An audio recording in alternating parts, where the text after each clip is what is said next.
ಮಿಥುನ ರಾಶಿಯವರ ವರ್ಷ ಭವಿಷ್ಯ ಅಂದ್ರೆ 2025ರ ವರ್ಷ ಭವಿಷ್ಯ ಯಾವ ರೀತಿಯಾಗಿರಲಿದೆ, ಯಾವ ರೀತಿ ಬದಲಾವಣೆಗಳು ಅವರ ಜೀವನದಲ್ಲಿ ಕಾಣಿಸ್ಕೊಳ್ಳೋ ಸಾಧ್ಯತೆ ಇದೆ ಗುರುಜಿ? ಮಿಥುನ ರಾಶಿ ಕಾಲಪುರುಷನಿಗೆ 3ನೇ ರಾಶಿ. ಬುಧನೇ ಇದ್ದರೆ ಅಧಿಪತಿಯಾಗಿರ್ತಾನೆ. ಮೃಗಶಿರ ನಕ್ಷತ್ರ, ಪುನರ್ವಸು ನಕ್ಷತ್ರ ಹಾಗೂ ಆರಿದ್ರ ನಕ್ಷತ್ರ, ಅಂದರೆ ಮೃಗಶಿರ, ಆರಿದ್ರ, ಪುನರ್ವಸು ನಕ್ಷತ್ರ, ಈ 3 ನಕ್ಷತ್ರಗಳು ಸಂಚಾರ ಮಾಡುವಂಥದ್ದು. ಹೀಗಿದ್ದಾಗ ಏನು ಹೇಳ್ತದೆ, ಮಿಥುನ ರಾಶಿ ಅಂದರೆ ಏನು ಗೊತ್ತಾ, ಯಾರ ಸಪೋರ್ಟ್ ಇಲ್ಲದೆ ಅವರು ಮೇಲೆ ಬರೋಕ್ಕೆ ಸ್ವಲ್ಪ ಕಷ್ಟ. ಅಂದರೆ ಅವ್ರಿಗೆ ಯಾರಾದರೂ ಒಬ್ರು ಸಪೋರ್ಟ್ ಬೇಕು. ಮಿಥುನ ಅಂದರೆ ಇಬ್ಬರು ಅಂತ ಹೇಳ್ತೀವಿ. ಅಂದರೆ ಇಬ್ಬರು ಒಬ್ರು ಯಾರು ಎಲ್ಲೋ ಹೋಗ್ಬೇಕು, ಅವ್ರು ಯಾವುದೋ ಒಂದು ಊರಿಗೆ ಹೋಗ್ಬೇಕು ಅಂದರೆ ಅವ್ರ ಜೊತೆಲಿ ಯಾರನ್ನೋ ಇನ್ನೊಬ್ಬನ ಕರ್ಕೊಂಡು ಹೋಗ್ಬೇಕು. ಅವ್ರದ್ದು ಆ ಥರ ಒಂದು ಸ್ವಭಾವ ಇರ್ತದೆ. ಅದರೊಟ್ಟಿಗೆ ಏನು ಗೊತ್ತಾ, ಅವ್ರ ಕನ್ಫ್ಯೂಸ್ಮೆಂಟ್ ಜಾಸ್ತಿ. ಯಾಕೆ ಅಂದರೆ ದ್ವಿಸ್ವಭಾವ ರಾಶಿ ಅಂತ ಹೇಳ್ತೀವಿ. ನೋಡಿ, ನಾವು ರಾಶಿಗಳಲ್ಲಿ ಚಲಿಸ್ತಿರೋ ದ್ವಿಸ್ವಭಾವ ರಾಶಿಗಳು ಅಂತ ಹೇಳ್ತೀವಿ. ಆ ದ್ವಿಸ್ವಭಾವ ರಾಶಿ ಆಗಿದ್ದಾಗ ಸ್ವಲ್ಪ ಮನಸ್ಸಲ್ಲೂ ಸಹ ಚಂಚಲತೆ ಹೆಚ್ಚಾಗಿರ್ತದೆ.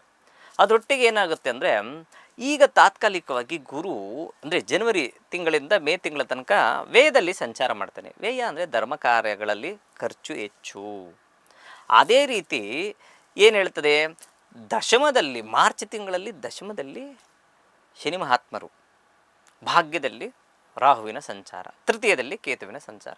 ಈ ರೀತಿ ಸಂಚಾರ ಆದಾಗ ಏನು ಹೇಳ್ತದೆ ಶಾಸ್ತ್ರ ಅಂದಾಗ, ಈ ಮೇ ತಿಂಗಳ ತನಕ ಸ್ವಲ್ಪ ಹಾಗೆ ಹೀಗೆ ಇರ್ತದೆ. ತದನಂತರ ಏನಾಗುತ್ತೆ, ಗುರುವು ಮಿಥುನ ರಾಶಿಗೆ ಸಂಚಾರ ಮಾಡ್ತಾರೆ. ಅವಾಗೇನು ವೃತ್ತ ತಿರುಗಾಟ, ಕೆಲಸ ಜಾಸ್ತಿ ಆಗುತ್ತೆ, ಏನೇನೋ ಆಗ್ತಾ ಇರ್ತದೆ. ಯಾವ ಕೆಲಸಗಳು ಬೇಗ ಆಗ್ತಾ ಇರಲ್ಲ. ಹಾಗಂದ್ಬಿಟ್ಬಿಟ್ಟು ಏನು ಮಾಡ್ತಾರೆ ಅಂದರೆ, ಆರೋಗ್ಯದಲ್ಲಿ ಸ್ವಲ್ಪ ವೃದ್ಧಿಯನ್ನು ಕಾಣ್ತಾರೆ. ಸ್ವಲ್ಪ ಸಣ್ಣ ಪುಟ್ಟ ಫ್ರೆಂಡ್ಸ್ಗಳಿಂದ ಸ್ವಲ್ಪ ಸಮಸ್ಯೆ. ತೃತೀಯ ಮತ್ತು ಕಮ್ಯುನಿಕೇಷನಲ್ಲಿ ನೋಡಿ, ಯಾವತ್ತೂ ಯಾವ ವ್ಯಕ್ತಿಗಳಾಗಲಿ ಏನೇ ಇದ್ರೂ ವ್ಯವಹಾರ ಚೆನ್ನಾಗಿರಬೇಕು ಅಂತ ಹೇಳ್ತೀವಿ. ಮಾತುಕತೆ ಚೆನ್ನಾಗಿರ್ಬೇಕು. ನೀವು ಕೇಳುವಂಥ ಪ್ರಶ್ನೆ ಚೆನ್ನಾಗಿದ್ದರೆ ನನಗೆ ಉತ್ತರ ಕೊಡೋಕ್ಕೆ ಚೆನ್ನಾಗಿರ್ತದೆ. ಅದೇ ರೀತಿ ಅವ್ರು ಮಾಡುವಂತಹ ಒಂದು ಬಿಸ್ನೆಸ್ ಆಗಿರ್ಬೋದು, ವ್ಯಾಪಾರ ವ್ಯವಹಾರಗಳಾಗಿರ್ಬೋದು, ಅಥವಾ ನಾನು ಸ್ವಂತ ವೃತ್ತಿ ಇಲ್ಲ ಸೇವಾ ವೃತ್ತಿ ಮಾಡ್ತಾಯಿದ್ದೀನಿ, ಬೇರೆಯವ್ರ ಅಂಡರಲ್ಲಿ ಕೆಲಸ ಮಾಡ್ತೀನಿ, ಆ ಕೆಲಸಕ್ಕೂ ಅಷ್ಟೇ ನಾವು ಕಮ್ಯುನಿಕೇಷನ್ ಚೆನ್ನಾಗಿರಬೇಕು. ಆ ಕಮ್ಯುನಿಕೇಷನ್ನಲ್ಲಿ ಇರುವಂತಹ ಗ್ರಹ ಕೇತು, ಅಲ್ಲಿ ಸಮಸ್ಯೆಗಳಾಗುತ್ತೆ. ಇವ್ರಿಗೆ ಯಾರ ಹತ್ರ ಮಾತಾಡಬೇಕು, ಯೋಚಿಸಿ ಮಾತನಾಡಿ, ಅದ್ಭುತವಾಗಿ ಕೆಲಸ ಮಾಡುತ್ತೆ. ಇಲ್ಲವಾದರೆ ಅಲ್ಲಿ ಸಮಸ್ಯೆಗಳು ಅನುಭವಿಸುವಂಥ ಸಾಧ್ಯತೆ ಇರ್ತದೆ. ಕೆಲಸ ಕಾರ್ಯಗಳಲ್ಲಿ ಸ್ವಲ್ಪ ಪಲ್ಲಟವಾಗುವಂಥದ್ದು, ಅವ್ರು ಮಾಡುವಂಥ ಕೆಲಸದಲ್ಲೂ ಸಹ ಸ್ವಲ್ಪ ವ್ಯತ್ಯಾಸ ಕಾಣುವಂಥದ್ದು ಅಥವಾ ಚೇಂಜಸ್ ಮಾಡುವಂಥದ್ದು, ಈ ರೀತಿ ಸಹ ಕಾಣುವಂಥ ಸಾಧ್ಯತೆ ಹೆಚ್ಚಾಗಿರ್ತದೆ. ಅದನ್ನು ಹೊರತುಪಡಿಸಿದರೆ ತಂದೆಯ ಆರೋಗ್ಯದಲ್ಲಿ ಸ್ವಲ್ಪ ವ್ಯತ್ಯಾಸವನ್ನು ಸಹ ಕಾಣುವಂಥ ಸಾಧ್ಯತೆ ಇರ್ತದೆ. ಇದು ಪ್ರಮುಖವಾಗಿ ಮಿಥುನ ರಾಶಿ. ಇದನ್ನೆಲ್ಲ ನೋಡಿ, ನಾವು ಏನು ಹೇಳ್ತಾ ಇರ್ತೀವಿ ಅಂದರೆ, ಈ ಮೇಲುನೋಟಕ್ಕೆ ಗ್ರಹಗಳ ಆಧಾರವನ್ನು ಇಟ್ಟುಕೊಂಡು ಮಾತಾಡ್ತೀವಿ. ವೈಯಕ್ತಿಕ ಜಾತಕನೇ ಬೇರೆ ಇರ್ತದೆ.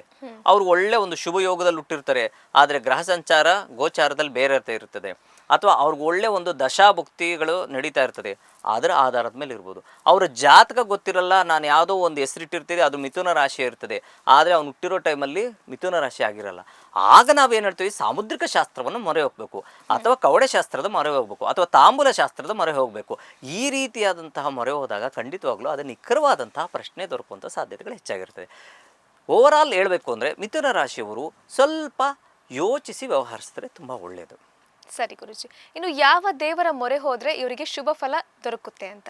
ನೋಡಿ, ಮಿಥುನ ರಾಶಿಗೆ ಬುಧ ಅಧಿಪತಿ ಆಗಿರೋದ್ರಿಂದ ಲಕ್ಷ್ಮೀನಾರಾಯಣ, ಲಕ್ಷ್ಮೀ ನಾರಸಿಂಹ, ಈ ದೇವರುಗಳ ಮೊರೆ ಹೆಚ್ಚಾಗಿ ಹೋಗ್ತಾ ಇರೋದು.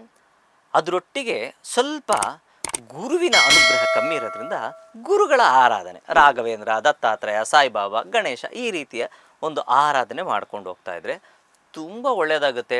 ಯಾರು ಭಯಪಡೋಂಥದ್ದೇನಿಲ್ಲ. ನೋಡಿ, ಜ್ಯೋತಿಷ್ಯ ಅನ್ನೋದು ಯಾವತ್ತೂ ತಿಳ್ಕೊಂಬಿಡಿ, ಅದು ದಿಕ್ಸೂಚಿ ಇದ್ದಂಗೆ. ಈ ರೋಡಲ್ಲಿ ಹೋಗಪ್ಪ, ಅಲ್ಲಿ ಟ್ರಾಫಿಕ್ ಜಾಮ್ ಇಲ್ಲ, ಈ ರೋಡಲ್ಲಿ ಹೋಗಪ್ಪ, ಅಲ್ಲಿ ಹಂಪ್ ಇಲ್ಲ, ಹಳ್ಳ ಇಲ್ಲ ಅಂತ ತೋರಿಸೋದು ಅಷ್ಟೇ ಆಗಿರ್ತದೆ. ಓಡಿಸೋರು ನೀವೇ ಆಗಿರ್ತೀರ. ಇದು ಜೀವನ. ಓಡಿಸೋವಂಥವ್ರು ಅವ್ರು ಮಾಡಿಕೊಂಡು ಜೀವನನ ನಡೆಸ್ಕೊಂಡು ಹೋದರೆ ಖಂಡಿತ ಚೆನ್ನಾಗಿರುತ್ತೆ. ತುಂಬ ಒಳ್ಳೆ ಮಾತು ಹೇಳಿರಿ ಗುರುಜಿ. ಹಾಗೆಯೇ ಮಿಥುನ ರಾಶಿಯವರ ಶುಭ ಅಶುಭ ಫಲಗಳ ಬಗ್ಗೆ ತಿಳಿಸಿಕೊಟ್ರಿ. ಧನ್ಯವಾದ. ನಮಸ್ಕಾರ ವೀಕ್ಷಕರೇ, ಇದಾಗಿತ್ತು ಈ ಹೊತ್ತಿನ ವಿಶೇಷ. ನೋಡ್ತಾ ಇರಿ ಬಾಸ್ ಟಿವಿ ಕನ್ನಡ. ಲೇಟೆಸ್ಟ್ ಹಾಗೂ ಇಂಟ್ರೆಸ್ಟಿಂಗ್ ಸುದ್ದಿಗಳಿಗಾಗಿ ಬಾಸ್ ಟಿವಿ ಕನ್ನಡ ಚಾನೆಲ್ನ ಸಬ್ಸ್ಕ್ರೈಬ್ ಮಾಡಿ. ಹಾಗೆಯೇ ಬೆಲ್ ಐಕಾನ್ ಪ್ರೆಸ್ ಮಾಡಿ. ಇದರ ಜೊತೆಗೆ ಫೇಸ್ಬುಕ್, ಇನ್ಸ್ಟಾಗ್ರಾಮ್, ಎಕ್ಸ್ನಲ್ಲೂ ಮಿಸ್ ಮಾಡದೆ ಫಾಲೋ ಮಾಡಿ.